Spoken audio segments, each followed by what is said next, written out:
We are afraid of who we are in all our glory and grit. We're constantly searching for that person, or forgetting that person, or repressing that person, instead of standing strong in who that person is.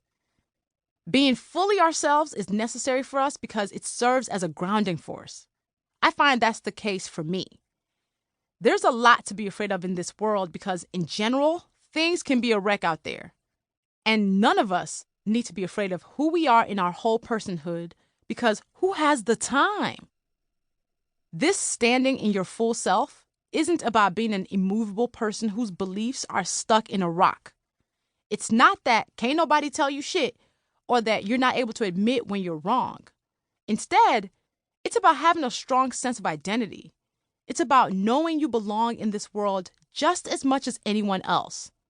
It's about taking up the space you earned simply by being born. One of my favorite poems is Desiderata, written by Max Ehrmann.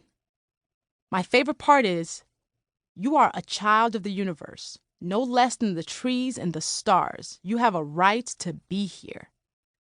You have a right to be here. You sure in the hell do.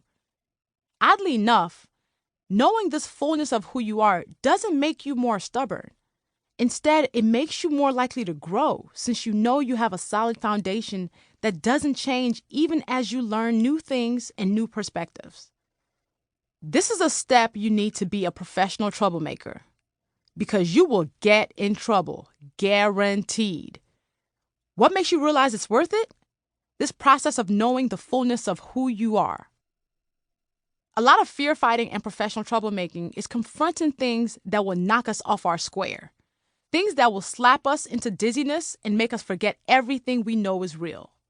We need solid feet, rooted in something strong to continue to stand. Knowing ourselves is important because it provides that foundation for us. It doesn't allow anyone or anything to tell us who we are. Because when people tell us how amazing we are, that's good to absorb. But what about when someone tells us we aren't worthy, or we don't have value, or we don't deserve kindness and love, or that we deserve paper cuts?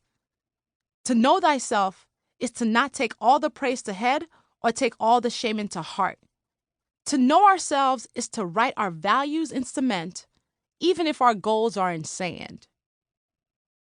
To know thyself is to know your core. And for me, to know my core is to feel rooted in something outside myself. It is to know not only who I am, but whose I am. Whose we are.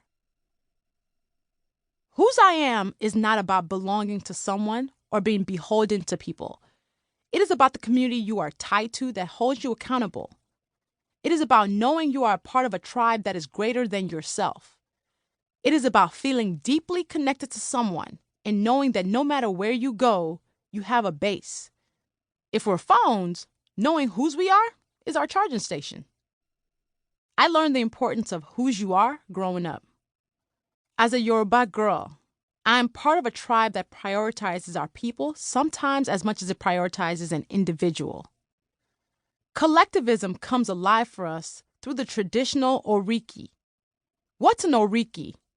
It is a Yoruba word that combines two words to mean praising your head or mind.